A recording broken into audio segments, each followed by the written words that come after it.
सर्वे भवन्तु सुखिनः, सर्वे सन्तु निरामयाः, सर्वे भद्राणि पश्यन्तु, मा कश्चित् दुःखभाग् भवेत्।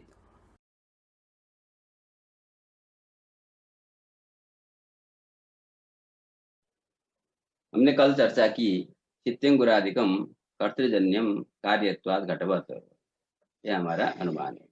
तो इसमें पक्ष आप जानते हैं। प्रश्न हमारा है कि पक्षतावच्छेदक अवच्छेदन अनुमति करना चाहिए, आपका विवक्षित है, अथवा पक्षतावच्छेदक सामानाधिकरण अनुमति आपको विवक्षित है। यह आपका यहाँ पर प्रश्न किया गया पूर्व पक्षी के द्वारा। यदि हम पक्षतावच्छेदक अवच्छेदन चितित्वावच्छेदन यावच्छिति में यदि कर्तृजन्य सिद्ध करना चाहते हैं तो यावच्छिति के अंतर्गत परमाणु भी आता है, उसमें कर्तृजन्यत्व सिद्ध नहीं हो सकता, अतः वहां पर बाद हो जाएगा। यदि हम क्षितित्व सामानाधिकरण यत्किंचित क्षिति में कर्तृजन्यत्व सिद्ध करना चाहते हैं, यत्किंचित क्षिति के अंतर्गत घटपट आदि भी आ जाएंगे, उसमें सिद्ध साधन हो जाएगा, वहां पर कर्तृजन्यत्व पहले से ही सिद्ध है। अतः एक समा गया जन्य क्षितित्व को हम पक्षतावच्छेदक बनाएंगे, जन्य क्षितित्व पक्षतावच्छेदकम। अब जन्य क्षितित्व केवल जन्य स्थिति में है और हम पक्षतावच्छेदक अवच्छेदन अनुमति करेंगे, जन्य क्षितित्व अवच्छेदन अनुमति करेंगे। परमाणु प्रविष्ट पक्ष कुक्ष में प्रविष्ट नहीं हुआ, अतः वहां बाद की संभावना नहीं है। और जन्य स्थिति हमको पक्षतावच्छेदक अवच्छेदन अनुमति करनी है, अतः किसी एक में सिद्ध साधन होने पर भी वो दोष होता नहीं है। ये सिद्धि सामानाधिकरण सिद्धि हो रही है, वो अवच्छेदक अवच्छेदन अनुमति करने में उसकी बाधकता होती नहीं है। अवच्छेदक अवच्छेदन जन्य स्थितित्व अवच्छेदन हमको अनुमति करने के लिए जन्य स्थितित्व अवच्छेदन यदि सिद्धि होगी तब जाकर के सिद्ध साधन होगा। ठीक है। अतः उसके बाद फिर चारवाक के मत को हमने ध्यान दिया कि चारवाक कहता है कि जन्य पद यहाँ पर व्यावर्तक नहीं होगा, क्योंकि सभी स्थिति जन्य ही होती है उनके मत में। अतः फिर हमने जन्य मात्र का पक्ष बना दिया। चलिए विशेष्य मात्र, विशेष्य का ही परित्याग कर देते हैं, विशेषण व्यर्थ हो रहा है, विशेष्य को लेते हैं, क्योंकि छित्तिंकुरादि कहने पर वस्तुतः तात्पर्य जन्य मात्र का जनकत्व हमको ईश्वर में सिद्ध करना है। तो हमारा अनुमान बन गया जन्यम कर्तजन्यम कार्यत्वात्। इस प्रकार से पक्ष की चर्चा हमने कल की। अब हम साध्य पर चलते हैं। साध्य है हमारा कर्तृजन्यत्व, तो तद घटक जो कर्तृत्व है, कर्ता किसको कहते हैं, ये हमारा प्रश्न है। तो कर्ता का लक्षण हमने कहा उपादान गोचरा परोक्ष ज्ञान चिकीर्षा कृतिमत्व कर्तृत्व कर्तु लक्षणम। कर्ता उसको कहते हैं जो उपादान विषयक, उपादान होता है समवायी कारण, कोई भी कार्य उत्पन्न करना है उसका जो समवायी कारण, तद विषयक अपरोक्ष ज्ञान, साक्षात ज्ञान, प्रत्यक्ष ज्ञान, और उस उपादान के द्वारा कार्य को उत्पन्न करने की इच्छा चिकित्सा, और उसके लिए जो प्रयत्न है तारस यथारस ज्ञान चिकित्सा कृतिमान जो होता है उसको हम कर्ता कहते हैं। अब यदि हम यहाँ कर्तृजन्य, तो अब कर्ता का अर्थ हमने कर दिया उपादान गोचरा परोक्ष ज्ञान चिकित्सा कृति मत, कृतिमान जो होगा वो कर्ता होगा, तो उससे तज्जन्यत्व हमारा साध्य बन रहा है। तो इसको जोड़ देंगे तो हमारा साध्य बनेगा क्या, आप अपने से जोड़कर बना सकते हैं। उपादान गोचरा परोक्ष ज्ञान चिकित्सा कृतिमत जन्यत्वम, कृतिमत करता हुआ तज्जन्यत्व, ये हमारा साध्य हो गया। तो बहुत बड़ा साध्य हो गया हमारा, जन्यम उपादान गोचरा परोक्ष ज्ञान चिकित्सा कृतिमत जन्यम, इस प्रकार का साध्य बनेगा। तो इसमें थोड़ा सा गौरव है। इस लक्षण पर हम ज्यादा अभी विचार नहीं करेंगे, हमने कल भी थोड़ा सा संकेत यहाँ पर किया था। तो यहीं पर हम लोग हैं कर्ता के लक्षण में। हम लोग फलित जो अनुमान बना लेते हैं, जन्यम कर्तृजन्यम कार्यत्वात् था, इसको और संशोधन करने वाले हम लोग यहाँ बनाने वाले हैं जन्यम कृतिजन्यम कार्यत्वात्, इसका तात्पर्य। तो ये कृतिजन्य तो हमारा साध्य है। कैसे आएगा ये आएगा जब हमने कर्ता का अर्थ किया उपादान गोचरा परोक्ष ज्ञान चिकित्सा कृतिमत्वम, कृतिमान जो होता है वो कर्ता होता है, तो ज्ञानवान चिकित्सावान कृतिमान कर्ता होता है। किंतु अब हम टीका ग्रंथों में दिनकरी आदि का परिशीलन करने पर वहां पर इस पर विचार किया गया है, तो उस विचार उन सारे विचारों को मैं यहाँ उपस्थित नहीं करूंगा, क्योंकि सबके लिए सभी प्रौढ़ छात्र हैं, यहाँ पर ऐसी बात नहीं है। आप लोग उसको देख सकते हैं जिसकी विशेष जिज्ञासा हो। कर्ता शब्द का सामान्य जो शाब्दिक अर्थ हम यदि लेते हैं, कर्ता किसको कहते हैं, तो कर्ता उसको कहते हैं जो कृतिमान हो। जो कर्तृ शब्द है, कर्ता शब्द का अर्थ होता है कृतिमान, कृतिमान कर्ता, जो कृति अर्थात प्रयत्न, जो प्रयत्न करता है उसको कर्ता कहते हैं। कर्ता शब्द में जो कर्तृ शब्द है उसका जो प्रवृत्ति निमित्त कौन है कोई पूछेगा, तो कर्तृ शब्द का प्रवृत्ति निमित्त होता है कृति, क्योंकि आप उसमें त्व लगा देंगे, कर्तृत्व, तो कर्तृत्व का अर्थ फलतः कृति होता है। अतः कर्ता उसको कहते हैं जो कृतिमान होता है। अतः अब कर्तृजन्यत्व का अर्थ क्या होगा, उतने अर्थ हम लेंगे, कृतिमत जन्यत्वम, कर्तृजन्यत्वम का अर्थ होगा कृतिमत जन्यत्वम। तो कृतिमत जन्यत्व, अब जो भी कार्य उत्पन्न हो रहा है, जैसे घट उत्पन्न हो रहा है तो घट कुलाल उसका जनक है, तो कुलाल जन्य है, कुलाल में कृति है तो कृतिमत हुआ कुलाल, उस कुलाल से जन्य घट है। तो घट में जिस प्रकार से कृतिमत कुलाल की कारणता है, उसी प्रकार से उस कुलाल में जो कृति विद्यमान है उसकी भी कारणता है। अतः कृतिमत जन्यत्वम कहने की अपेक्षा कृतिजन्यत्वम कहने पर लाघव होता है। और यहाँ जन्यता अवच्छेदक में लाघव गौरव की चर्चा भी होती है, जो समझदार है उनके लिए मैं बता देता हूँ। यदि हम कारणकर्ता को मानेंगे तो कारणता अवच्छेदक कर्तृत्व होगा, कर्तृत्व अर्थात कृति, तो कर्ता भी नाना है, कृति भी नाना है, तो कार्यता अवच्छेदक में जनकता अवच्छेदक में गौरव होता है। यदि हम कृति को जनक मानते हैं तो जनकता अवच्छेदक कृतित्व होगा, तो कृतित्वम जाति, अतः इसमें लाघव होता है। तो ये केवल उनके लिए वाक्य, इसको समझ रहे हैं, जो नहीं समझ रहे हैं उनको चिंता करने की कोई जरूरत नहीं। अतः इतना गुरुभूत जो हमारा जो कर्तृत्व है उसको हमने अभी परित्याग कर दिया, केवल आपको समझने के लिए इसको अभ्यास करना है। फलतः क्योंकि वास्तव में कृति को अलग स्वतंत्र कारण माना जाता है, कभी कभी चिकित्सा को स्वतंत्र रूप से कारण माना जाता है, ज्ञान को स्वतंत्र रूप से कारण माना जाता है, अथवा कृति के प्रति चिकित्सा कारण, चिकित्सा के प्रति ज्ञान कारण, तो इसमें कई प्रकार के विचार हैं। तो हम लोग यहाँ पर कर्तृजन्यत्व हमारा साध्य था, हमने तो उसमें थोड़ा गौरव होने से, थोड़ा लाघव के अनुरोध से हमने कृतजन्यत्व को साध्य बना दिया। ठीक है, मैं इतना यहाँ पर अभी व्याख्या कर रहा हूँ। तो जन्यम कृतजन्यम कार्यत्वात् कटवत, ये हमारा अनुमान यहाँ पर फलित हो गया। तो साध्य की चर्चा हमने सामान्य रूप से की। अब हम हेतु पर चलते हैं। तो हेतु कार्यत्व है, कार्यत्व का अर्थ होता है कार्यत्वम प्रागभाव प्रतियोगित्वम, कार्यत्वम प्रागभाव प्रतियोगित्वम।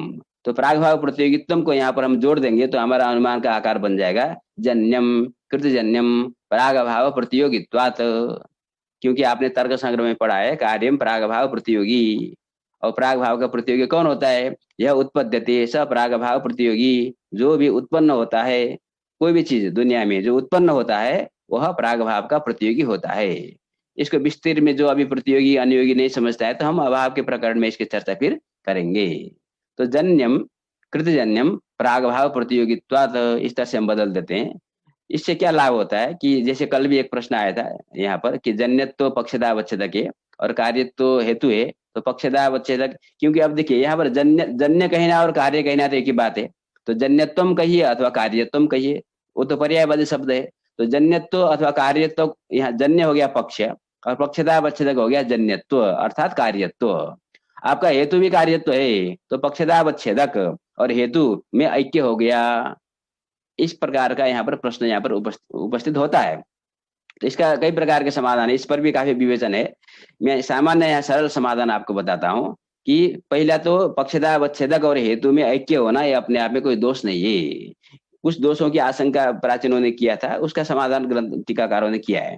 तो सामान्य तो हम लोग फलितार्थ ले लेते हैं। फलितार्थ क्या है, पक्षता अवच्छेदक और हेतु में ऐक्य होना वास्तव में कोई दोष नहीं है, इसे हमको कोई हेत्वाभास बनता नहीं। 5 प्रकार के हेत्वाभास में से कोई भी हेत्वाभास बनता नहीं। तो जब हेत्वाभास नहीं बनता, हेतु सदहेतु ही रहता है, तो उससे हमको चिंता करने की जरूरत नहीं है। फिर भी कुछ थोड़ा आग्रह कोई करे विशेष रूप से तो हम उसको थोड़ा बदल देते हैं, उसके स्वरूप को जन्यम कृतजन्यम प्रागभाव प्रतियोगित्वात्, इस प्रकार से हम लोग। तो प्रागभाव प्रतियोगित्व कह देंगे तो कार्यत्व और प्रागभाव प्रतियोगित्व में थोड़ा सा वहां पर अंतर हो जाता है। भले फलितार्थ तो एक ही बनता है फिर भी व्याख्या करने पर, किंतु सर्वथा वो अभेद होता नहीं है। तो ये हो गई बात, ये हमारा अनुमान हो गया। तो ये तारिस अनुमान के द्वारा क्या सिद्ध हुआ, कृति जो भी जन्य पदार्थ है, जो चित्तंकुरादि है, वो कृति से जन्य है। अब यहाँ पर मैं एक बार थोड़ा देखिए, यहाँ बाप आता हूँ चित्तंकुरादिकम में। कुछ टीकाकारों ने, अभी हमने तो अपनी तरह से व्याख्या की, इसको थोड़ा भिन्न प्रकार से भी व्याख्या करते हैं पक्ष को। जैसे यहाँ पर आप प्रश्न उठाइए, जब क्षिति को पक्ष बनाया, यहाँ क्षिति है या अंकुर पक्ष है, क्या पक्ष है? तो पहले तो आपको कहना है क्षिति पक्ष है, तो वहां पर पहले एक तरफ प्रश्न करिए, स्थिति को पक्ष बनाएंगे तो पक्षता अवच्छेदक क्या होगा, स्थिति तो होगा। उसको पक्षता अवच्छेदक समानाधिकरण साध्य पक्ष बनाएंगे, अथवा वो जो प्रश्न हमने किया था तो उसमें थोड़ी समस्या आती है। तो हमको जन्य स्थिति तक तो हम गए, एक तो रास्ता हुई। दूसरा रास्ता है तो उसमें थोड़ी समस्या हुई। अवच्छेद का अवच्छेदन अनुमिति करने पर बाद हो रहा है, अवच्छेदक समानाधिकरण अनुमिति करने पर सिद्ध साधन हो रहा है। अतः स्थिति को परित्याग करके उन्होंने अंकुर को यहाँ पर लिया। अंकुरम कर्तजन्यम कार्यत्वात्, तो अंकुर को हमने पक्ष बना दिया। ये दूसरा पक्ष हम जा सकते हैं। फिर प्रश्न आता है, अंकुर भी तो क्षिति है, अंकुर शब्द की परिभाषा करनी पड़ती है। तो अंकुर की परिभाषा वो करते हैं, अंकुर शब्द से यहाँ पर वास्तव में द्विणुक गृहीत होता है, द्विणुकम। जैसे आप जानते हैं दो परमाणु मिलकर के द्विणुक की उत्पत्ति होती है। न्याय दर्शन की, न्याय वैशेषिक जो सृष्टि प्रक्रिया के अनुसार द्विणुक की उत्पत्ति होती है। तो द्विणुक के सबसे पहले सृष्टि के आरंभ में परमाणु से जब सृष्टि होता है तो सब पहला जो बनता है वो द्विणुक है। तो अंकुर भी किसको हम कहते हैं, जो बीज में से सबसे पहले जो निकलता है फूट करके, उसको हम अंकुर कहते हैं। अतः अंकुर शब्द द्विणुक का यहाँ पर उपलक्षक है। इस प्रकार की व्याख्या करके द्विणुक में इसका उपचार करना चाहिए, औपचारिक प्रयोग है। अतः अंकुर शब्द द्विणुक को से ग्रहण करते हैं। तो द्विणुकम कर्तृजन्यम कार्यत्वाद, इस प्रकार का अनुमान बनाते हैं। तो जो द्विणुक है, हम द्विणुकत्वावच्छेदन द्विणुक में कर्तृजन्य सिद्ध करने जाएंगे तो यहाँ पर सिद्ध साधन की स्थिति भी नहीं बनती, क्योंकि द्विणुक में कर्तृजन्य सिद्ध नहीं है। हमने कहीं भी द्विणुक बनाते हुए किसी को देखा नहीं है। और द्विणुक संपूर्ण सभी द्विणुक जन्य होते हैं, अतः वहां बात की संभावना भी नहीं होती है। अतः अंकुर शब्द से द्विणुक को ग्रहण करने पर द्विणुकम कर्तृजन्यम कार्यत्वात्, इस प्रकार के अनुमान से भी हम कर्तृजन्यत्व की सिद्धि कर सकते हैं। फिर प्रश्न यहाँ पर आता है, तो आप द्विणुक को पक्ष बनाकर जब अनुमान कर रहे हैं, इस कर्तृजन्यत्व सिद्ध कर रहे हैं, तो फिर ये आदि से क्यों अन्य को भी पकड़ रहे हैं आप, अन्य से किसको लेना है, इस प्रकार की का यहाँ पर प्रश्न बनता है। तो इसके लिए द्विणुक, हमारे यहाँ न्याय की परंपरा में कुछ ऐसे आचार्य हैं जो द्विणुक की सत्ता को स्वीकार नहीं करते। वो कहते हैं कि जो अवयव क्रम का विनाश करते हुए अंतिम में चले जाएंगे तो त्रिणुक में जाकर के विश्रांति हो जाती है। द्विणुक और परमाणु की सत्ता को स्वीकार नहीं करते। तो ऐसे कुछ आचार्य हैं, उन मतों को संबोधन करने के लिए, तो उनके मत में तो द्विणुक नाम का कोई चीज रहा ही नहीं। अतः आदि पद से अन्य किसी को लेना है। तो अन्य किसी को लेना है तो अन्य पर यहाँ अलग अलग ग्रंथों में टीकाकारों ने अलग अलग व्याख्या किया है।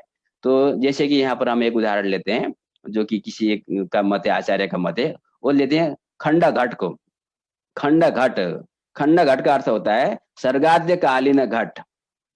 सर्गाद्य कालीन घट, सबसे पहले जो घट उत्पन्न हुआ वह सर्गाद्य कालीन। अब सर्गाद्य कालीन शब्द अपने आप में थोड़ी सी यहाँ पर एक समस्या होती है, क्योंकि सर्ग अनादि है और अनंत है, तो सर्गादि मिलेगा ही नहीं। जब अनादि है, गोल गोल घूम रहा है, तो जहाँ गोल चक्र होता है वहां आप आदि कहीं ढूंढ नहीं सकते, अंत भी नहीं ढूंढ सकते। तो सर्गाद्य कालीन घट आप कैसे बोल सकते हो। तो हमारी जो परंपरा है, ठीक है, सृष्टि अनादि है और अनंत तक जानी है, तो आदि वाली बिंदु भी कहीं नहीं मिलेगी, अंत वाली बिंदु भी कहीं नहीं मिलती है। किंतु एक निश्चित कालक्रम के बाद संसार में प्रलय होता है, उसके बाद पुनः सृष्टि होती है, पुनः प्रलय होता है, पुनः सृष्टि होती है, क्रम चलता रहता है इस चक्र के अंतर्गत। तो एक सृष्टि के अनंतर दूसरे सृष्टि के बीच में जो प्रलय हुआ, उस प्रलय के बाद जो सृष्टि हुई वो सर्गादि हुआ। उसको खंड सर्ग भी हम लोग कह सकते हैं। तो जो खंड सर्ग है उसके आरंभ में तो प्रलय में तो कुछ भी नहीं था, नित्य पदार्थ केवल थे, ईश्वर था, जन्य पदार्थ का नाश हो गया। तो दोबारा जब सृष्टि की उत्पत्ति होगी तो सबसे पहले जो घट बनेगा उस घट को हम यहाँ पर पक्ष बनाते हैं, खंड घट। उसका नाम दिया है आचार्यों ने खंड घट। खंड घट कर्तृजन्य कार्यत्वात्। तो जो खंड घट है उसका कर्ता कौन है। आधुनिक जो कुलाल है वो तो खंड घट का कर्ता हो नहीं सकता, उस समय कोई कुलाल है नहीं। तो उस समय का जो कुलाल है, उस समय जो घट बनाया है वो जो कुलाल है वही तो ईश्वर है, उसी को हम ईश्वर कहते हैं। अतः वेद में आप लोग रुद्राभिषेक पढ़ते होंगे तो नमः कुलालेभ्यः कर्मारेभ्यश्च वो नमो नमः आप पढ़े होंगे, नमः कुलालेभ्यः इत्यादि।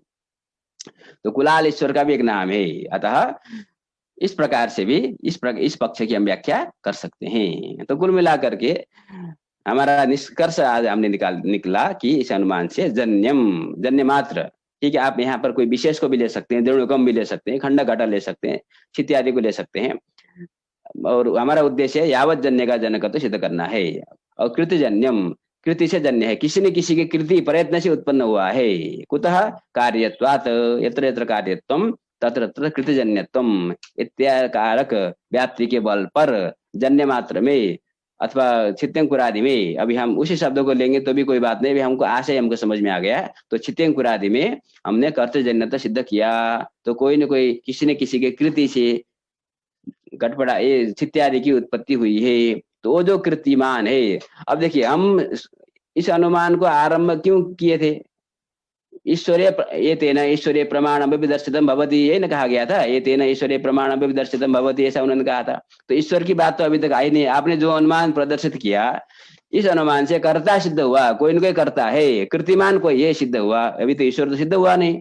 तो उसके लिए कहते हैं, अब देखिए, तो इसलिए हमको कर्ता की व्याख्या करनी पड़ती है। उपादान गोचरा परोक्ष ज्ञान शीघ्रता कृतिमत्वम कर्तृत्वम, एतार से चित्तंकुरादि का जो कर्ता होगा, तो कर्ता होने के लिए क्या चाहिए? चित्त्यादि का, जगत का जो उपादान कारण परमाणु आदि, परमाणु, उन परमाणुओं का जिसको अपरोक्ष ज्ञान हो, तो जो जीव होगा वो परमाणु को अनुमान के द्वारा तो परमाणु को जान सकता है, किंतु प्रत्यक्ष अपरोक्ष ज्ञान नहीं हो सकता, क्योंकि इस अनुमान पर कोई आक्षेप कर सकता है ना, भाई आप तो करते जन्नत सिद्ध करना चाहते हैं, कोई न कोई करता है, ठीक है, मान लो जो आदि में जो ऋषि महर्षि कपिल आदि जो हुए थे, उन्हीं को आप करता मान लो, जो योगी है वही सृष्टि कर सकता है। ठीक है, विश्वामित्र ने एक नए स्वर्ग की रचना की थी, तो आप ईश्वर को क्यों मान रहे हो? तो कहते उपादान विषय जो अपरोक्ष ज्ञान जिसको हो, और तद विषय जो कृति हो कि मैं सृष्टि करूं, परमाणु के द्वारा मुझे सृष्टि की रचना करनी है ना, इस प्रकार की जो चिकित्सा है, और उसके लिए जो प्रयत्न करे, यथारिश जो होगा वो करता हो सकता है। तो सृष्टि के आरंभ में, ठीक है, योगी तो जब सर्ग उत्पन्न होगा, एक सृष्टि की उत्पत्ति होगी, उसमें कोई योगी आएगा, बाद में वो दूसरी सृष्टि की उत्पत्ति कर सकता है, दूसरा लोक बना सकता है। लेकिन प्रथमतः जिस लोक में वो योगी आया, उस योगी, उसका कर्ता तो उस योगी हम नहीं मान सकते। अतः उस योगी सबसे जो आदि होगा, जब कोई नहीं था उस समय जिसने सृष्टि की रचना की, ऐसा जो होगा उसी को हम ईश्वर कहते हैं।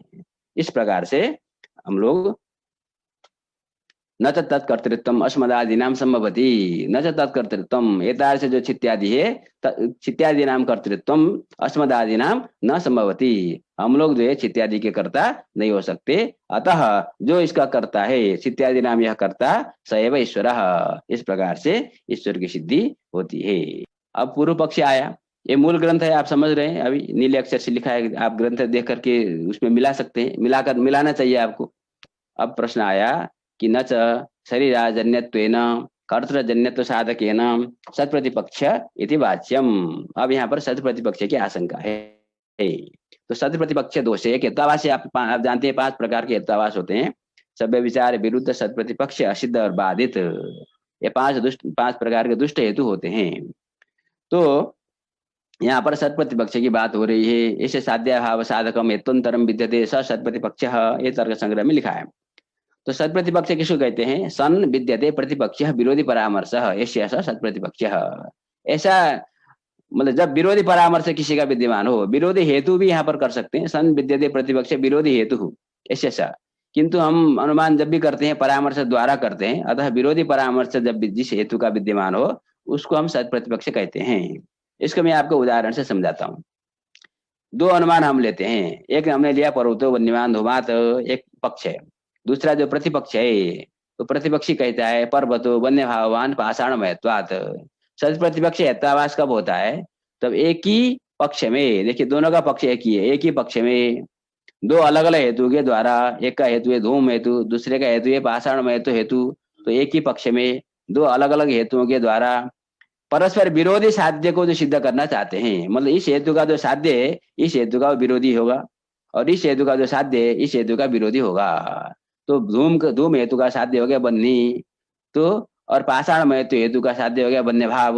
तो उसी पर्वत में धूम हेतु बन्य को सिद्ध करना चाहता है, उसी पर्वत में पाषाण हेतु बन्य भाव को सिद्ध करना चाहता है। अब देखिए बन्नी का जो विरोधी है वो बन्य भाव है, और बन्य भाव का जो विरोधी है वो बन्नी है, दोनों की सिद्धि हो नहीं सकती। तो विरोधी साध्य और साध्याभाव को सिद्ध करने के लिए जिस हेतु का साध्य के अभाव को सिद्ध करने के लिए दूसरा हेतु विद्यमान है, ऐसे साध्याभाव साधकम हेत्वंतरम विद्यते स सत्प्रतिपक्ष, यही है।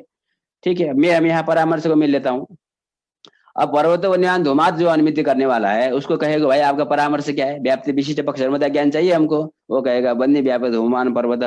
दूसरे को पूछेंगे, वो कहेगा देखो वन्य भाव व्याप्य पाषाण महत्वान पर्वत बोलेगा। अब इन दोनों परामर्शों में से एक मिथ्या है, एक गलत है। या तो वन्य का व्याप्य धूम नहीं है, वो तो भी धूमान पर्वत नहीं है, अर्थात वन्य व्याप्य धूमान पर्वत ये समग्र में सही नहीं हो सकता। अथवा वन्य भाव व्याप्य पाषाण महत्वान पर्वत यह समग्र में सही नहीं हो सकता। दोनों में से एक गलत होना चाहिए, दोनों सही नहीं हो सकते क्योंकि दोनों विरोधी हैं। तो इस स्थिति में एक पक्ष है एक प्रतिपक्ष है, दोनों अपने पक्ष को उपस्थापन कर रहे हैं, दोनों ने व्याप्ति पक्ष धर्मता का प्रतिपादन किया। तो जो श्रोता है अथवा जो मध्यस्थ निर्णय करने के लिए बैठा है उसको संदेह हो जाएगा यहाँ पर कौन सा हेतु सद हेतु है, कौन सा हेतु असिद्ध हेतु है, अब कौन से साध्य सिद्ध होगा, कौन साध्य सिद्ध नहीं होगा। ये समस्या यहाँ पर जज के सामने, जैसे कोर्ट में दो वादी और प्रतिवादी लड़ते हैं, दो वकील अपने पक्ष को रखते हैं, तो वहां पर संदेह हो जाता है। तो और पूछते हैं आप प्रमाण बताओ, और प्रमाण चाहिए होता है। जब तक निर्णय नहीं हो जाता, जब तक साफ नहीं हो जाता कि इन दोनों में से अभी दोनों हेतु समबल है, दोनों का बल बराबर है, तो समबल की स्थिति जब तक बनी रहती है तब तक ये दोनों हेतु सत प्रतिपक्ष कहे जाते हैं। तो धूम हेतु भी सत प्रतिपक्ष है और पाषाण हेतु भी सत प्रतिपक्ष है। कालांतर में अन्य प्रमाणों के पेश करने पर चिंतन मनन होते होते हमको बाद में निर्णय हो जाता है कि नहीं नहीं धूम हेतु सद हेतु है, वन्य का व्याप्य धूम होता है और धूम पर्वत में विद्यमान भी है ना। पर्वत में जाकर देखा अथवा कहीं पूछा गया किसी को भाई आप जिस पर्वत को पक्ष बना रहे हो उसमें धूम है कि नहीं, तो जो भी हो विचार कालांतर में विचार विमर्श करने के बाद जब ये निर्णय हो जाता है कि धूम सद हेतु है तो धूम सबल हो गया है, ये व्याप्ति सही हो गई, वन्य और धूम के बीच में व्याप्ति सही है, ये सबलत्व तो इसमें जब गृहीत हो जाता है तो पाषाण में हेतु तो निर्बल हो जाता है। तो जब निर्बल हो जाएगा तो धूम हेतु अपने साध्य को सिद्ध कर देगा, पाषाण में हेतु अपने को सिद्ध नहीं कर पाएगा। तो पाषाण में हेतु दुष्ट है, धूम हेतु दुष्ट नहीं है, ये निर्णय बाद में होगा, बाद में होगा कालांतर में। किंतु जब तक उस अभी वर्तमान की स्थिति जब दोनों पक्ष अपने पक्ष में लेकर के बैठे हुए हैं, जो व्याप्ति पक्ष धर्मता दोनों ने उपस्थापन कर रखा है, इस स्थिति में ये दोनों यहाँ पर सत प्रतिपक्ष बन रहा है। तो सत प्रतिपक्ष की स्थिति में निर्णय नहीं होता। तो पूर्व पक्षी को का दृष्टिकोण क्या होता है ना, हमको तो निर्णय करना जरूरी नहीं है, बस आपका निर्णय रोकना हमारा जरूरी है। तो यहाँ धूम हेतु भी अपने बंदे को सिद्ध नहीं कर पाएगा, उसको भी तब तक दुष्ट ही कहा जाएगा जब तक वो सबल नहीं हो जाता। ये हो गई सत प्रतिपक्ष की स्थिति। तो आपने इसको समझा। अब हमको यहाँ पर समझना है, यहाँ पर देखिए यहाँ पर दो अनुमान है। एक अनुमान जो अभी हम जिस अनुमान के बल पर ईश्वर सिद्ध कर रहे थे, चित्तंकुरादिकम कर्तृजन्यम कार्यत्वात् घटपदिक अनुमान है। तो अब वो जो पूर्व पक्ष अगर क्या कहता है देखिए, न च शरीराजन्यत्वेन कर्तृजन्यत्व साधकेन सत प्रतिपक्ष। तो ये दूसरा अनुमान का प्रदर्शन यहाँ पर कर रहा है। उसने शरीराजन्यत्व के हेतु बनाया और कर्तृजन्यत्व को साध्य बनाया। कर्तृजन्यत्व का साधक जो शरीराजन्यत्व उसके द्वारा, क्योंकि हेतु के लिए तृतीयांत का प्रयोग किया गया है, तृतीयांतम पंचम्यंतम व लिंग वचनम हेतु है ना। तो दूसरा अनुमान बनाते हैं हम लोग। पक्ष तो क्योंकि दोनों का एक ही होना है सत प्रतिपक्ष में, तो चित्तंकुरादिकम कर्तृजन्यम, तो मैंने इसको थोड़ा सरल कर दिया, कर्तृजन्यत्वा भाववत, कर्ता से अजन्य है, ये कर्तृजन्यत्व है, कर्ता से जन्य है और कर्ता से अजन्य है, मतलब कर्तृजन्यत्व वहां पर नहीं है, कर्तृजन्यत्वा भाववत, अर्थ में कोई भेद नहीं, शब्दों को केवल बदल दिया। तो चित्तंकुरादिकम कर्तृजन्यम अथवा कर्तृजन्यत्वा भाववत शरीराजन्यत्वाद, शरीराजन्यत्व को हेतु हमने बना दिया। इसका कहना क्या है, जैसे लोक में घटादि का कर्ता जो हम देखते हैं कुलाल को, तो कुलाल शरीरधारी होता है, तो शरीरी जो करता है वो घट का जनक होता है। तो चित्तंकुरादि का कोई कर्ता होता आपके कहने के हिसाब से, तो कोई न कोई शरीरधारी होता हमको दिखाई देता। अब ऐसा तो कोई दिखा नहीं हमको शरीरधारी करता, अतः यहाँ पर वो चित्तंकुरादि जो है कर्ता से जन्य नहीं है। जैसे आकाश को जिन्होंने दृष्टांत बनाया, आकाश जो है वो शरीर से जन्य नहीं है ना, शरीर से जन्य नहीं है, किसी शरीर के द्वारा नहीं बनाया गया है, अर्थात वो कर्ता से भी जन्य नहीं है। यत्र यत्र शरीराजन्यत्वम तत्र तत्र कर्तृजन्यत्वा भावः, इस प्रकार की वो व्याप्ति को मानता है। वो व्याप्ति सही हो गलत तो अपनी जगह पर है, लेकिन उसने अपने हिसाब से बनाया। तो चित्तंकुरादि रूप पक्ष में हम लोग सिद्धांत पक्षी कार्य तो हेतु के द्वारा कर्तृजन्यत्व सिद्ध कर रहा था।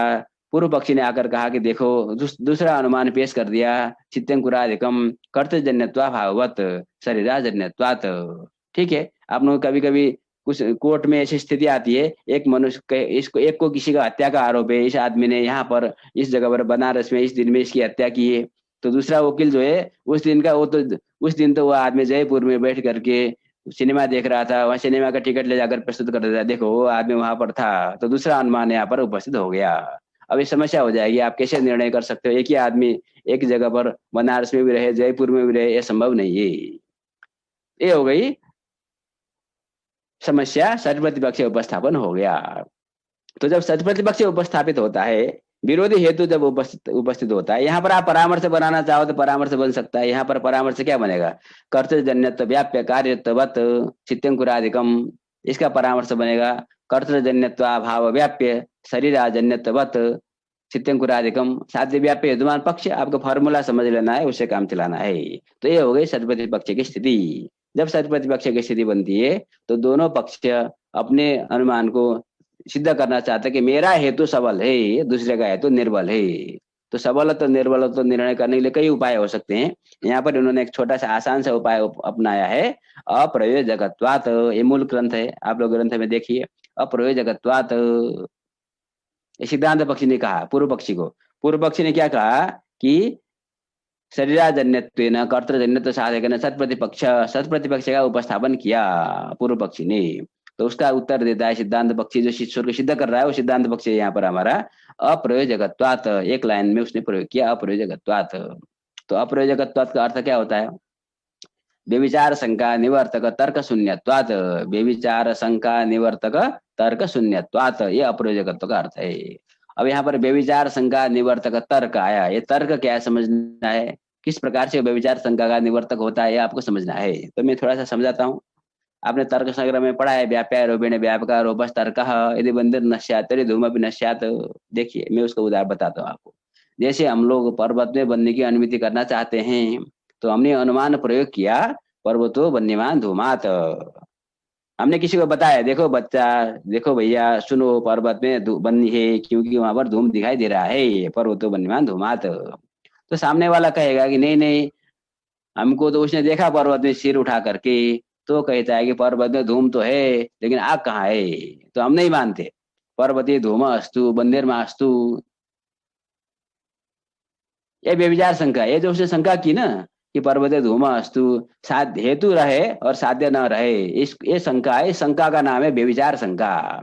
देखिए व्यभिचार होता कब है? आपने हेत्वाभास पढ़ा है, तो साधारण जो पहला नंबर का हेत्वाभास आता है तर्क संग्रह में, तत्र साध्याभाववृत्ति साधारणो नैकांतिकः।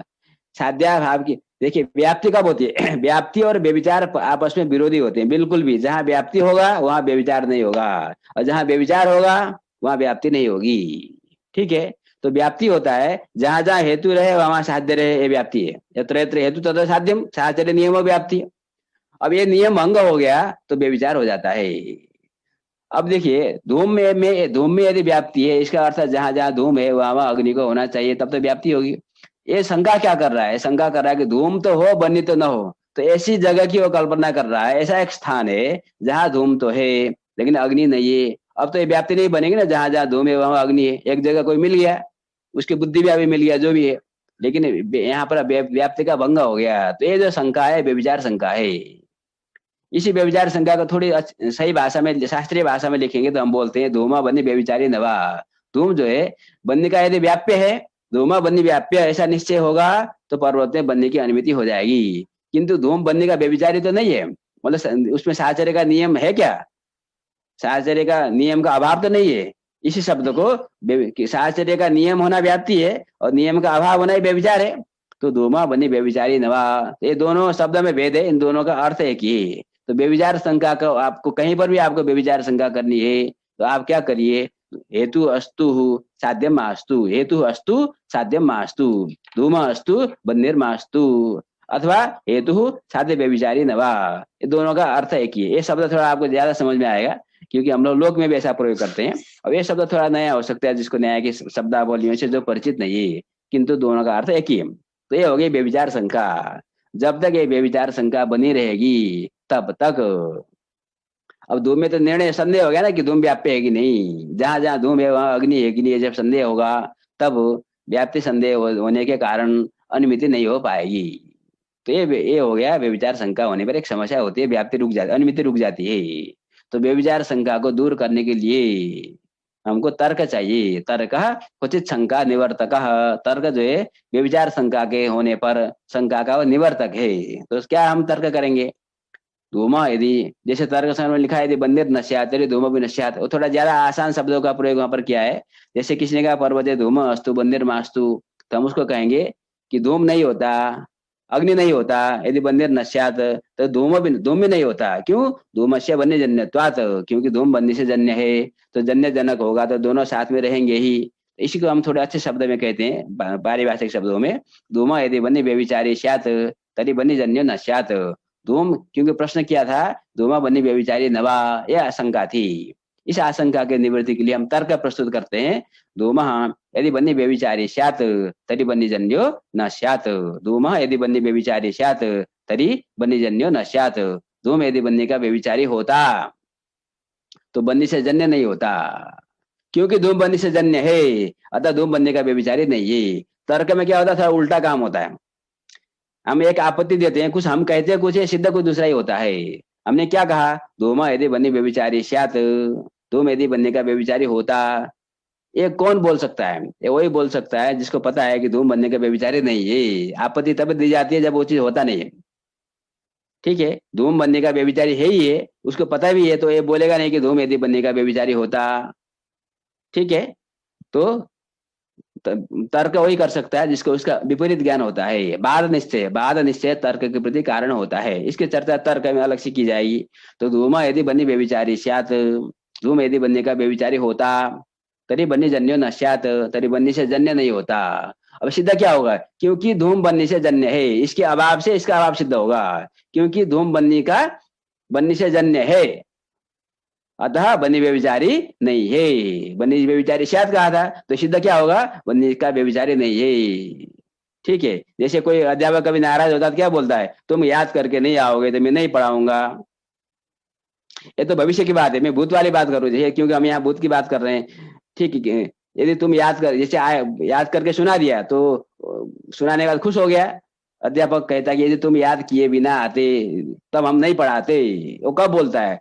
तब बोलता है जब याद करके आया और पढ़ाई भी हो रही है, तब वो ये कहता है कि यदि तुम बिना याद किए आते तब हम तुमको आगे बढ़ाते नहीं। तो ये स्थिति कब बनती है? अर्थात इससे सिद्ध क्या होता है? बोल क्या रहा है? बिना याद किए आते तो नहीं पढ़ाते। देखिए उल्टा बोल रहा है। वो क्या रहा है? वो याद करके आया भी है और पढ़ाई चल भी रही है। तो वहां पर भी वो बोल क्या रहा है? यदि बिना याद किए आते तो हम नहीं पढ़ाते। इससे सिद्ध क्या होता है? क्योंकि हम पढ़ा रहे हैं, इससे क्या सिद्ध हुआ? कि तुम याद करके आए हो। तो तर्क में थोड़ा विपरीत काम होता है।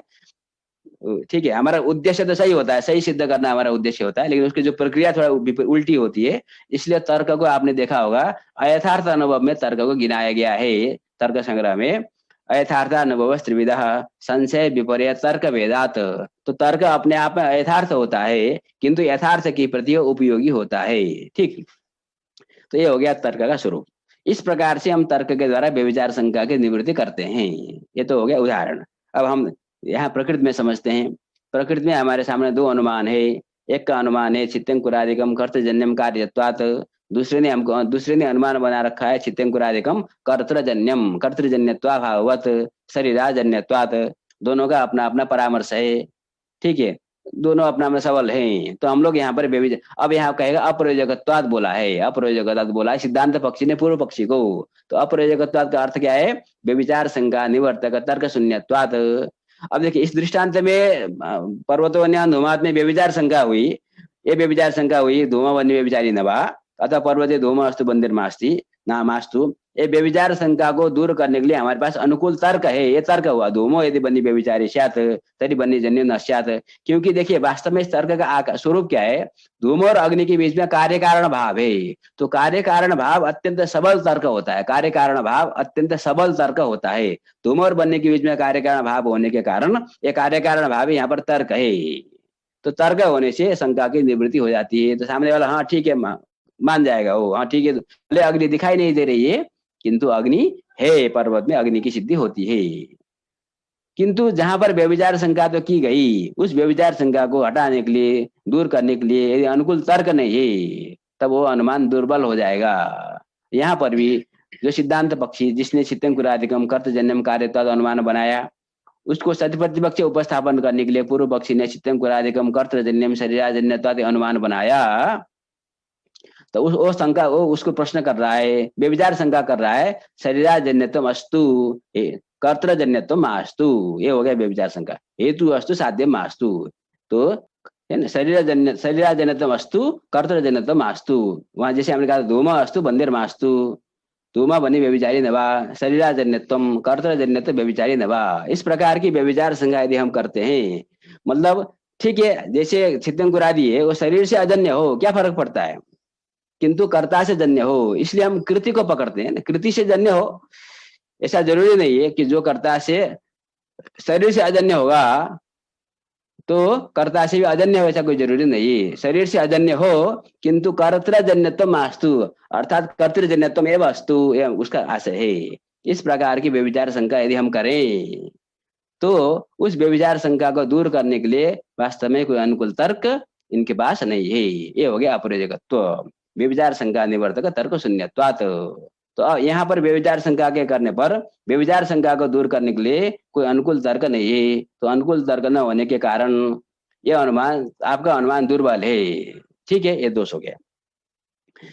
तो पूर्व पक्षी कहेगा कि देखो भाई, आपने तो हमारे में व्यभिचार शंका की और शंका को कहते कि हमारे पास अनुकूल तर्क नहीं है। ये व्यभिचार शंका हम आपके ऊपर भी तो कर सकते हैं, आपके अनुमान में भी व्यभिचार शंका हो सकती है। चित्तंकुरादिकम कर्तजन्यम कार्यत्वात्, आपका अनुमान है, हम यहाँ पर व्यभिचार शंका करते हैं। कार्यत्वम अस्तु कर्तृजन्यत्वम मास्तु, कार्यत्वम अस्तु कर्तृजन्यत्वम मास्तु, ये व्यभिचार शंका हम कर देंगे। अथवा कार्यत्वम कर्तृजन्यत्व व्यभिचारी नवा, इस प्रकार की व्यभिचार शंका हो गई। कार्यत्वम कर्तृजन्यत्व व्यभिचारी नवा। हम भी कह सकते हैं कि घटपट आदि जो चित्तंकुरादि है उसमें कार्य तो रहे, वो कार्य है, लेकिन कर्ता से जन्य न हो, अपने आप उत्पन्न हो जाए। कार्यत्वम कर्तजन्यत्व व्यभिचारी नवा, इस प्रकार की व्यभिचार शंका हम करेंगे तो तुम्हारे पास भी कोई अनुकूल तर्क नहीं है, इस प्रकार की बात वो कर सकता है। इसको ध्यान में रख करके सिद्धांत पक्षी कहते हैं ममतु कर्तृत्वेन कार्यत्वेन कार्य कारण भाव एवं अनुकूल तर्क। मेरे मत में, मेरे अनुमान में कर्तृत्वेन कार्यत्वेन कार्य कारण भाव एवं अनुकूल तर्क। देखिए, कार्य कारण भाव को इन्होंने अनुकूल तर्क के रूप में प्रस्तुत किया। कार्यम प्रति कर्ता कारणम, कार्यम प्रति कर्ता कारणम, कर्तारम बिना कार्यम नोत्पद्यते, ये जो कार्य कारण भाव लोक में सर्वथा सिद्ध है। यदि आप कहो कि कार्य, आपका जो आपने जो व्यभिचार शंका यहाँ पर किया था, शरीराजन्य कार्यत्वम अस्तु कर्तजन्यत्वम मास्तु, कार्य तो रहे किंतु कर्तजन्यत्व न रहे, तो ये हो नहीं सकता, क्योंकि बिना कर्ता के कार्य की उत्पत्ति नहीं हो सकती। कर्तृत्वेन कार्यत्वेन कार्य कारण भाव है, कर्तृत्वेन कार्यत्वेन कार्य कारण भाव को हम कह सकते हैं कार्यम प्रति कर्ता कारणम। ये थोड़े लिखने की शैली है नैयायिकों का। जैसे मैं आपको उदाहरण देता हूँ, घट के प्रति दंड कारण है, ऐसा बोलना होगा तो नैयायिक क्या बोलेगा, घटत्वेन दंडत्वेन कार्य कारण भाव है, घटत्वेन दंडत्वेन कार्य कारण भावे, अर्थात घटम प्रति दंड कारणम इत्याकार कार्य कारण भावे। तो कर्तृत्वेन कार्यत्वेन कार्य कारण भावे अर्थात कार्यम प्रति कर्ता कारणम। तो यहाँ हम थोड़ा तर्क का स्वरूप बनाते हैं। व्यभिचार शंका क्या की गई थी, कार्यत्वम कर्तजन्यत्व व्यभिचारी नवा, ये नहीं व्यभिचार शंका थी। कार्यत्वम कर्तजन्यत्व व्यभिचारी नवा, ये व्यभिचार शंका थी। जैसे वहां कहा था धूम बनी व्यभिचारी नवा, तो हमने तर्क दिया था धूम यदि बनी व्यभिचारी स्यात् तरी बनी जन्यो न स्यात्।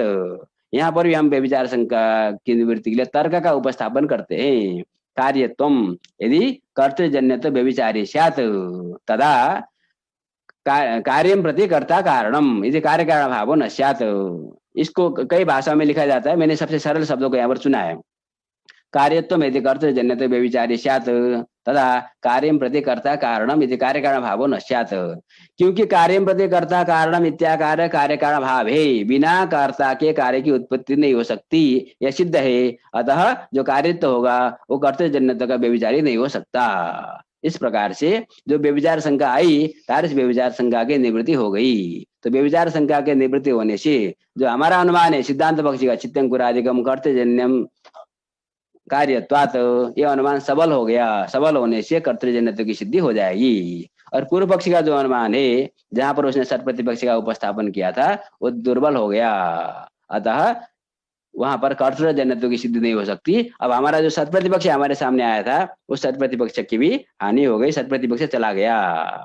ठीक है, इस प्रकार से हम लोग कर्तृजन्यत्व की सिद्धि करते हैं। जब हमने अनुमान प्रमाण से इस प्रकार से चित्यंकुरादि जनकत्वेन ईश्वर को सिद्ध किया, तो ईश्वर सिद्ध होने के बाद ईश्वर कर्तृत्वेन वेद में प्रामाण्य की सिद्धि भी हो जाएगी। अतः अनुमान प्रमाण के साथ साथ में शब्द प्रमाण को भी उपस्थापन करते हैं ग्रंथकार। द्यावा भूमि जनयन देव एको विश्वस्य कर्ता भुवनस्य गुप्ता इत्यादय आगमा अपि अनुसंधेया, है ना। द्यावा भूमि, इसका अर्थ स्पष्ट है।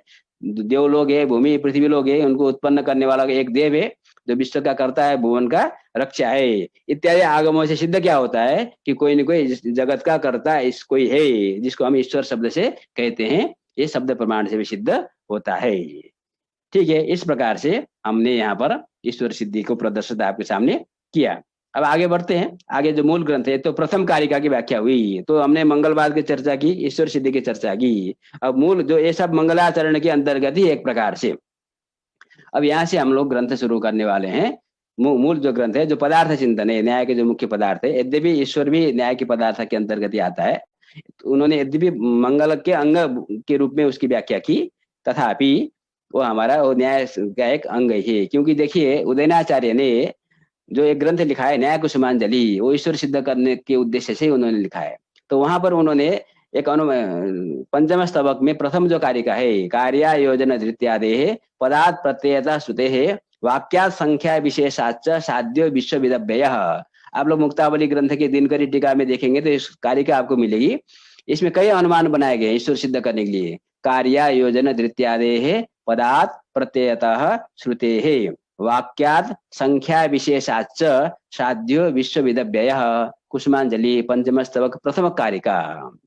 तो इसमें जो पहला हेतु उन्होंने उपस्थापन किया, कार्य शब्द का उन्होंने प्रयोग किया। ये कार्यानुमानम कहते हैं। हमने जो अनुमान का प्रयोग किया, विश्वनाथ पंचानंद भट्टाचार्य ने चित्यंकुरादिकम कर्तजन्यम कार्यत्वात्, ये कार्यानुमान है। तो जो आचार्य उदयन ने जो कई अनुमान हेतुओं का प्रदर्शन वहां पर किया है, उनमें से जो पहला हेतु है ये कार्यानुमान इसको कहते हैं।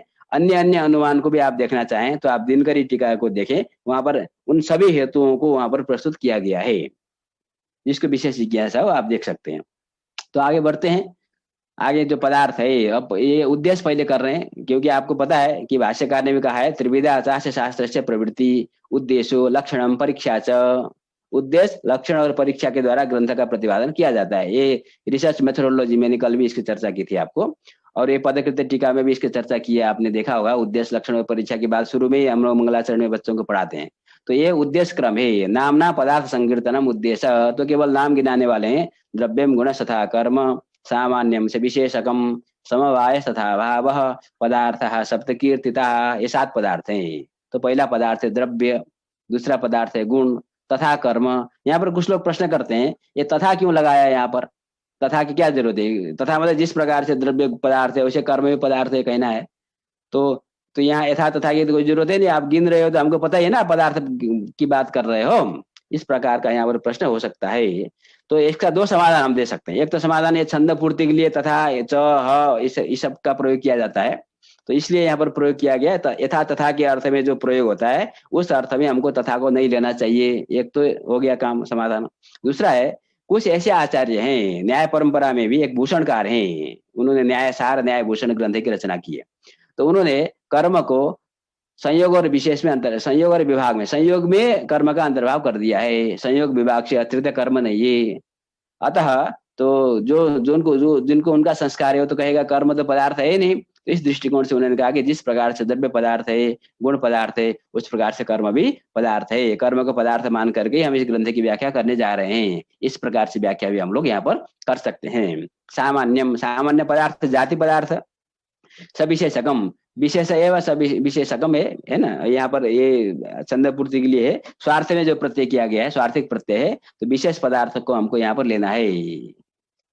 और समवाय, विशेष एवं विशेषकम, समवाय एक पदार्थ है जो संबंध है, इसके प्रत्यय की चर्चा हम करने वाले हैं। तथा अभाव, यहाँ भी देखिए तथा शब्द का प्रयोग किया गया है। तो अभाव को लेकर के भी एक संदेह है। कुछ लोग नैयायिकों में नहीं, नैयायिक में भी शुरू में प्रश्न आता है कि वैशेषिक जो सूत्र है उसमें द्रव्य गुण कर्म सामान्य विशेष समवायाना पदार्थानाम साधारण वैधर्म अभ्याम निश्रेषम इत्यादि व्याख्या की गई है। तो अभाव का उन्होंने कंठतः उच्चारण नहीं किया है। तो वैशेषिकों के सिद्धांत में अभाव स्वतंत्र पदार्थ है कि नहीं, ये एक विवाद का विषय है। अब किंतु पश्चात निश्चित हो गया कि नहीं, वो पदार्थ है। और कुछ ऐसे वैशेषिक सूत्र हमको बाद में मिलते हैं जो अभाव का उपस्थापन करते हैं। सबसे बड़ी समस्या यदि होती है, यदि वैशेषिक अभाव को न माने तो दिक्कत क्या होती है, क्योंकि सूत्रकार ने तो गणना करते समय नहीं लिया, छोड़ दिया जाए उसको। तो वैशेषिकों का जो मोक्ष है वो मोक्ष है एक विमुचित दुख ध्वंसो मोक्ष। दुख ध्वंस ही तो मोक्ष है। हमने अभी सूत्र में पढ़ा, दुख जन्म प्रवृत्ति दोष मिथ्या ज्ञानानाम उत्तरोत्तरा पाए तदनंतराय पायत अपवर्ग। अपवर्ग की परिभाषा जो न्याय सूत्र में लिखी गई है, वैशेषिकों का अपवर्ग उससे भिन्न नहीं है, वो भी दुख ध्वंस को ही मोक्ष मानते हैं। तो ध्वंस तो अभाव पदार्थ है। यदि आप अभाव पदार्थ की सत्ता को स्वीकार नहीं करने का मतलब मोक्ष पदार्थ को भी स्वीकार नहीं कर रहे हैं। अतः मोक्ष पदार्थ को आप स्वीकार करते हैं, इसमें कोई संदेह नहीं है, क्योंकि मोक्ष के लिए शास्त्र लिखे गए हैं। परम जो प्रयोजन है वो तो मोक्ष ही है। अतः अभाव पदार्थ स्वीकृत है। वहां केवल भाव पदार्थों की उन्होंने गणना की, ऐसा हमको कहना चाहिए। तो अभाव जिस जिस प्रकार विशेष समवाय पदार्थ है, उसी प्रकार से अभावी पदार्थ है। इस प्रकार से 7 पदार्थ कीर्तित है, पूर्वाचार्य के ग्रंथ में कीर्तित है, कीर्तिता परिगणिता। ठीक है, तो इस श्लोक का सामान्य अर्थ है। आगे हम मुक्तावली ग्रंथ से पढ़ लेते हैं। द्रव्य मिति, ये पद प्रतीक है। प्रतीक क्यों किया जाता है आपको हमने बता दिया। द्रव्य मिति प्रतीक लेकर कर रहे हैं, ये प्रतीक है द्रव्य मिति। अब वहां से व्याख्या शुरू हुई, हमको पता चलेगा। अब यहाँ हम क्योंकि ऊपर नीचे रखकर पढ़ रहे हैं तो बहुत ज्यादा महत्वपूर्ण नहीं है। अत्र सप्तमस्य अभावत्व कथनादेव षण्णां भावत्वं प्राप्तं तेन भावत्वेन पृथक उपन्यासो न कृतः। अत्र सप्तमस्य अभावत्व कथनादेव षण्णां भावत्वं प्राप्तं। देखिए, ग्रंथकार जब भी ग्रंथ की रचना करता है, मैंने पहले भी इस बात को उठाया है आपके सामने, तो उस तत्कालिक परिस्थितियों पर वो निर्भर रहता है। कई चीज देखता है, बाकी विद्वानों ने क्या कहा, बाकी परंपरा क्या चल रही है, उसके आधार पर वो अपनी व्याख्या को आगे बढ़ाता है। अब कभी कभी हम उस काल से परिचित न होने के कारण हमको समझ में नहीं आता कि ग्रंथकार ये बात बोल क्यों रहा है। ठीक है, तो उस समय में जब विश्वनाथ पंचानंद भट्टाचार्य लिख रहे थे तो कुछ ऐसे ग्रंथ उनके सामने थे, न्याय के ग्रंथ, जो लोग लिखते थे पदार्थो द्विविधः, पदार्थ 2 प्रकार के हैं, भाव अभावश्च, एक भाव पदार्थ एक अभाव पदार्थ, पदार्थो द्विविधः भाव अभावश्च। उसके बाद भाव षड्विधः, भाव जो 6 प्रकार के हैं, द्रव्य गुण कर्म सामान्य विशेष समवाय, और अभाव चतुर्विधः प्राग भाव इत्यादि के द्वारा इस प्रकार से व्याख्या कुछ ग्रंथों में किया गया है। तो ऐसा कहने पर तो लाघव हो रहा है, पदार्थ में 2 ही प्रकार की पदार्थ, 2 प्रकार के पदार्थ, भाव और अभाव। तो आपने तो ऐसा किया नहीं, आपने तो पदार्थ द्विविध कहा नहीं, आपने सीधा शब्द पदार्थ कह दिया। तो भाव और अभाव भी ये भेद होता है, ऐसा हम जान के विद्यार्थी कैसे जानेंगे। इस प्रकार का प्रश्न किसी ने कोई पूछ सकता है, उनके मन में प्रश्न आया, अतः उन्होंने यहाँ पर रख दिया अत्र सप्तमस्य अभावत्व कथनादेव। जब हमने 7 पदार्थ की गिनती की और हमने कहा सप्तम पदार्थ अभाव है, तो बाकी सब क्या है, अभाव से भिन्न है। जैसे पहला द्रव्य, तो बाकी जो 6 द्रव्य से भिन्न है। तो अंतिम जो है वो अभाव है, तो बाकी 7 अभाव से भिन्न है, अर्थात भाव है। ये स्वतः लब्ध हो जाता है। सप्तमस्य अभावत्व कथनात् एव षण्णां भावत्वं प्राप्तम, उसमें भावत्व प्राप्त है। तो हम व्याख्या न भी करें तो भी समझने वाला समझ जाएगा कि ये 6 भाव है और ये सप्तम भाव है। अतः भावत्वेन पृथक उपन्यासो न कृत, हमने इन 6 जो पदार्थ है समवाय तक के पदार्थ, ये भाव है, इस तरह से अलग से पृथक उपन्यास हमने नहीं किया, स्वतः उसको जाना जा सकता है इसलिए। ठीक है, तो ये 7 पदार्थ हैं। ये जो पदार्थ वैशेषिक नए प्रसिद्धा, ये जो पदार्थ हैं, जो 7 पदार्थ की हम चर्चा कर रहे हैं, ये वैशेषिक नए प्रसिद्धा, वैशेषिक दर्शन में प्रसिद्ध है। आप जानते हैं इस चीज को, वैशेषिक सूत्रकारों ने इस पदार्थ का विभाजन किया है। हम तो न्याय ग्रंथ पढ़ रहे हैं, हम तो नैयायिक होने के लिए आए हैं, आप वैशेषिक ग्रंथ पदार्थ क्यों पढ़ा रहे हैं। तो नैयायिका नाम अभी अविरुद्धा, नैयायिकों को भी इन पदार्थों से कोई विरोध नहीं है। किंतु न्याय के सूत्र में हम देखेंगे तो प्रमाण प्रमेय संशय प्रयोजन दृष्टांत सिद्धांत वैव तर्क निर्णय वाद जल्प पितंता हेत्वाभाष छल जाते निग्रह स्थानानाम तत्व ज्ञान निश्लेषाधिगम। तो कहाँ आया द्रव्य गुण पदार्थ, नहीं आया। तो कहते हैं, तो आप तो कहते हैं नैयायिकों का कोई विरोध नहीं है, वो तो 16 पदार्थ क्यों गिन रहे हैं, सूत्रकार ने पहले गिन दिया है। तो कहते हैं प्रतिपादितम चैव भाष्य, भाष्य में इस प्रकार की व्याख्या की गई है। तो मैंने भाष्य देखा तो मुझे भाष्य में एक पंक्ति मिली, न्याय भाष्य का जो प्रथम 119 में हमको ये मिला। ठीक है, अस्ति अन्य द्रव्य गुण कर्म सामान्य विशेष समवाया भाव प्रमेयम, प्रथम अध्याय के प्रथम अन्य के जो 9वां सूत्र है, उस सूत्र की व्याख्या करते समय में ये सूत्र है ना, उस सूत्र की जो प्रमेय की वहां जो व्याख्या की गई है, आत्म शरीर इंद्रियार्थ बुद्धि मन प्रवृत्ति दोष प्रत्यभाव फल दुखापवर्गास्तु प्रमेयम, तो वहाँ द्वादश विध प्रमेयों की चर्चा न्याय सूत्र में की गई है। उसकी व्याख्या करते समय में भाष्यकार ने कहा इतने 12 ही प्रमेय है क्या? कहा नहीं, अस्ति अन्यदपि द्रव्य गुण कर्म सामान्य विशेष समवाय प्रमेयम। यहाँ पर इन्होंने भाव को ही ग्रहण किया, जिस प्रकार सूत्रकार नहीं गिन रहे अभाव को स्वतंत्र रूप से, उसी प्रकार से इन्होंने उसी को उदाहरण दिया। तो ये सब भी अन्य भी प्रमेय हैं। तो प्रमेय तो है ना द्रव्य गुण आदि पदार्थ नैयायिकों को अभिमत है, ये बात भाष्यकार ने भी कही है। तो मुझे लगता है इतना हमारे लिए आज पर्याप्त है।